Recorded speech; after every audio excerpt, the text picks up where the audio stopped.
भारत में अगर किसी इंसान के फंडामेंटल राइट्स का उल्लंघन होता है तो वो भारतीय संविधान में मौजूद रिट्स का यूज़ कर सकता है। तो आइए चलिए इन पाँचों रिट्स को जानते हैं।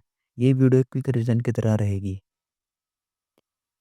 सबसे पहले आता है हैबियस कॉर्पस। इसका मतलब होता है कि अगर पुलिस किसी इंसान को इलीगली डिटेन कर लेती है तो उसको 24 घंटे के अंदर मजिस्ट्रेट के सामने पेश करना होगा और इसी के साथ-साथ उसको किस लिए अरेस्ट किया गया है ये भी साबित करना पड़ेगा। अगर ऐसा नहीं होता है तो उसे छोड़ना पड़ेगा और ये रिट जो कंसर्न पर्सन है उसके रिलेटिव या फिर उसके दोस्त वगैरह भी फाइल कर सकते हैं।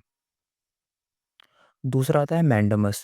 इस रिट का यूज़ उस समय किया जाता है जब कोई पब्लिक ऑफिसर अपनी ड्यूटी परफॉर्म करने से मना कर देता है। जैसे कि अगर आपको कोई एफआईआर करवानी है और पुलिस एफआईआर नहीं रजिस्टर करती है तो उस समय आप इसका यूज़ कर सकते हैं। तीसरा है प्रोहिबिशन।